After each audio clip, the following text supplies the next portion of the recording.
So hello everyone, welcome back. I hope तुम्हारी तैयारी अच्छी चल रही होगी। तो आज के लेक्चर में हम बात करने वाले हैं कि तुम्हारी क्वाड्रेटिक इक्वेशन के जितने भी इंपॉर्टेंट फार्मूले हैं हम सबको इसमें करने वाले हैं। अगर इन फार्मूले को तुम याद रखते हो तो देखो एग्जाम में कोई भी क्वेश्चन आएगा तुम उसको फोड़ दोगे।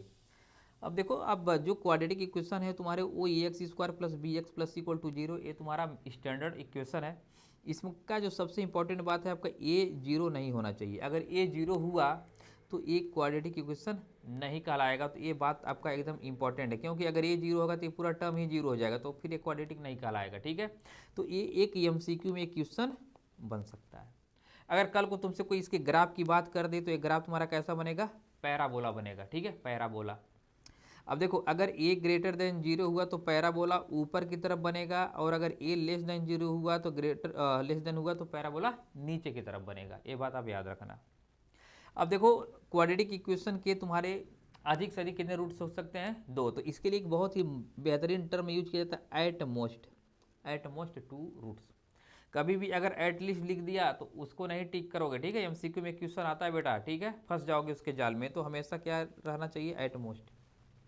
इसके कितने रूट्स? टू रूट्स तुमने जान लिया, और इसके जो रूट्स होंगे अल्फा और बीटा। अल्फा इक्वल टू क्या होगा? Minus b plus root over b square minus 4ac upon 2a।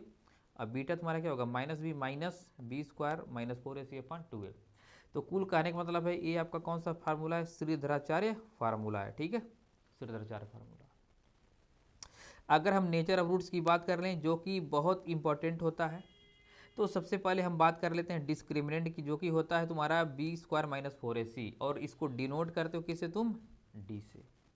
ठीक है, तो हमारा फार्मूला जो बनता है x minus b plus minus root over D. देखो, root over D by 2a, और यही डी तुम्हारा क्या है? B square minus 4ac। ठीक है, अब देखो यहाँ पर तीन कंडीशन बन सकता है। देखो, डी बेचारा कहाँ पे है? रूट में है।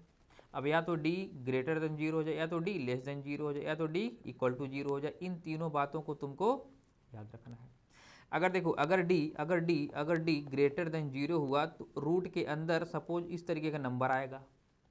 अगर डी लेस देन जीरो हुआ तो मान लो यहाँ पर कोई भी नंबर ऐसा आएगा ना जो जीरो से छोटा होगा, यानी नेगेटिव नंबर होगा।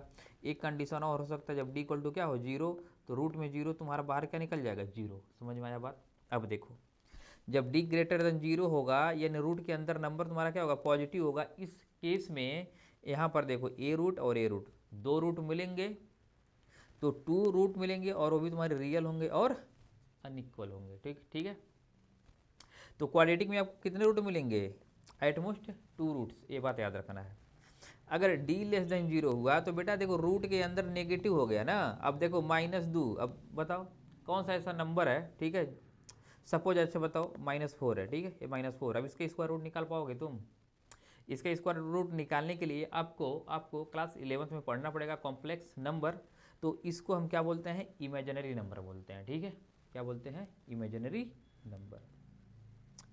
अब देखो, अगर हम d इक्वल टू जीरो ले रहे हैं, d इक्वल टू जीरो, तो ये पूरा टर्म ही खत्म हो जाएगा। ये पूरा टर्म ही खत्म हो जाएगा, और ये भी पूरा टर्म खत्म हो जाएगा। तो इसके टोटल कितने रूट्स आएंगे? दो आएंगे, और दोनों क्या होंगे? इक्वल होंगे। ठीक है, तो ये तुम्हारे फार्मूले थे जिनको हम बोल सकते हैं तुम्हारे चिट थे। ठीक है, जो नकल लेकर जाते वो हैं।